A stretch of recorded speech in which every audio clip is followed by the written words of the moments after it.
Welcome to my channel. आज हम इस वीडियो में क्लास 10th के बायोलॉजी चैप्टर 2 के मोस्ट वीवीआई ऑब्जेक्टिव क्वेश्चन को सॉल्व करेंगे। तो आगे बढ़ने से पहले आप लोग इस चैनल को सब्सक्राइब कर दें और वीडियो को लाइक कर दें। तो फिर चलिए शुरू करते हैं और आगे बढ़ते हैं। इस चैप्टर का नाम है नियंत्रण एवं समन्वय। इस चैप्टर के हम मोस्ट वीवीआई ऑब्जेक्टिव क्वेश्चन को सॉल्व करेंगे। तो पहला क्वेश्चन है, हार्मोन स्रावित होता है।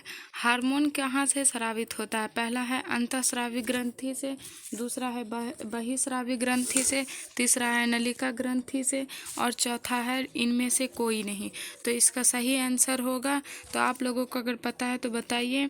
इसका सही आंसर होगा ए। इसका सही आंसर होगा ए होगा अंतःस्रावी ग्रंथि। अंतःस्रावी ग्रंथि इसका सही आंसर होगा। इसका सही आंसर होगा अंतःस्रावी ग्रंथि। तो चलिए दूसरे क्वेश्चन की तरफ। तो दूसरा क्वेश्चन है, ग्वाटर अथवा घेंघा पनपता है। ग्वाटर जो है वो घेंघा रोग जो हो जाता है वो कैसे, किस चीज़ की कमी से पनपता है? चीनी की कमी से, आयोडीन की कमी से, रक्त की कमी से, मोटापा से। तो घेंघा रोग जो है वो आयोडीन की कमी से पनपता है। किस चीज़ की कमी से? आयोडीन की कमी से। इस रोग में जैसे जो लोग इंसान होते हैं उसके दोनों गाल के नीचे जैसे फूल जाता है, उसी को बोलते हैं घेंघा या ग्वाइटर। दोनों में से दोनों को एक ही कहते हैं और ये आयोडीन की कमी से होता है। तो चलिए तीसरे क्वेश्चन की तरफ। तीसरा क्वेश्चन है, थायरोक्सिन का स्रवण कहाँ होता है? थायरोक्सिन जो है उसका स्रवण वो कहाँ से स्रावित होता है? तो इसका सही आंसर होगा, अगर आप लोगों को पता है तो बताइए। पहला ऑप्शन है ए थायराइड, बी यकृत, सी वृक्क, डी वृषण। तो इसका सही आंसर होगा ए थायराइड। थायराइड से जो होता है वो थायरोक्सिन का स्रावित होता है, थायराइड से। तो तीसरे क्वेश्चन की तरफ बढ़ते हैं। तीसरा क्वेश्चन है, चौथा क्वेश्चन है, मानव में डायलिसिस थैली है। मानव में जो डायलिसिस थैली है उसे क्या कहते हैं? नेफ्रॉन बोलते हैं, न्यूरॉन बोलते हैं, माइटोकॉन्ड्रिया या कोई नहीं। ए बी सी डी, ये चारों में से कौन सा ऑप्शन होगा? ये चारों में से कौन सा ऑप्शन सही है? तो आप लोग बताइए इसका कौन सा आंसर सही है। तो इसका आंसर है ए। क्या है? ए नेफ्रॉन जो है उसका सही आंसर है। डायलिसिस थैली जो है मानव में वो नेफ्रॉन होती है। तो चलिए पांचवें क्वेश्चन की तरफ। पांचवा क्वेश्चन है, भोजन का पचना किस प्रकार की अभिक्रिया है?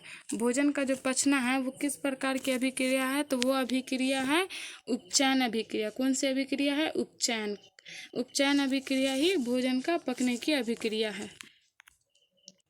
छठा क्वेश्चन है, कौन सा पादप नियंत्रक फल बेचने वालों द्वारा उपयोग किया जाता है? कौन सा चीज़ है जो फल बेचने वालों के लिए जो है वो उपयोग करता है? तो पहला एब्सिसिक अम्ल, दूसरा जिबरेलिन अम्ल, इथाइलिन और ऑक्सिन।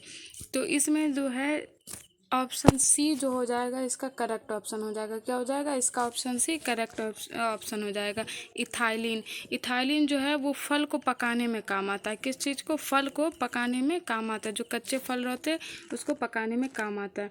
सातवां क्वेश्चन है, वह संरचना जो उद्दीपन की पहचान कराती है कहलाती है। तो वो कौन सी संरचना है जो उद्दीपन का पहचान कराती है?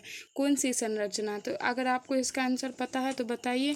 इसका आंसर हो जाएगा ए बी सी डी। ये चारों में से कौन सा आंसर इसका सही है? तो इसका आंसर सही है ए ग्राही। ग्राही जो है वही उद्दीपन की पहचान कराती है।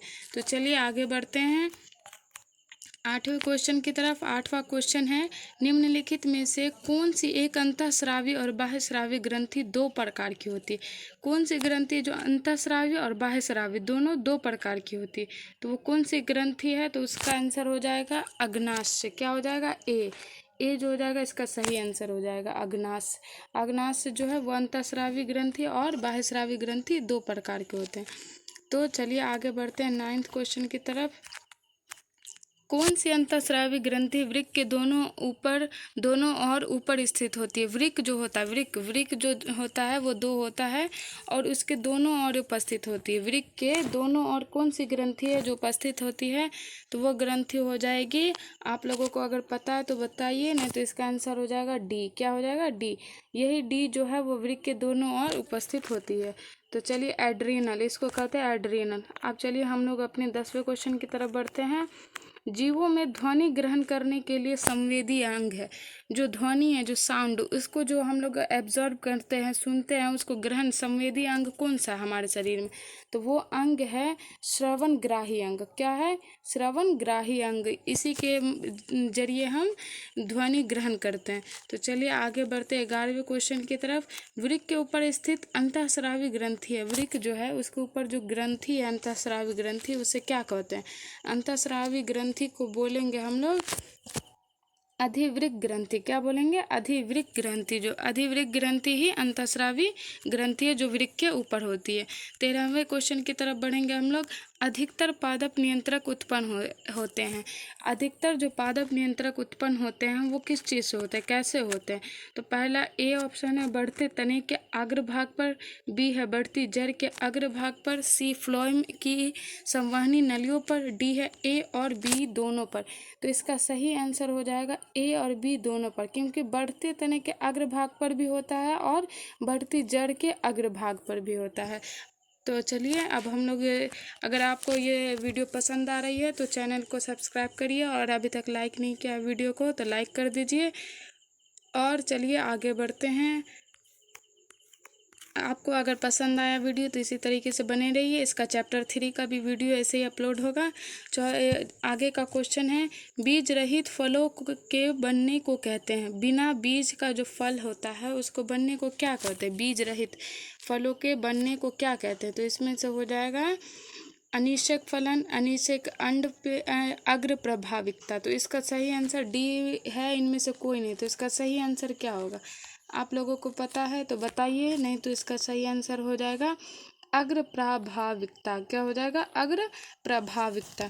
तो आज के लिए इतना ही। लाइक करें, सब्सक्राइब करें और अपने दोस्तों को भी शेयर करें, और एक लाइक तो कम से कम करके ही जाइए। प्लीज़ लाइक करिए और अपने दोस्तों को शेयर करिए। Thank you so much.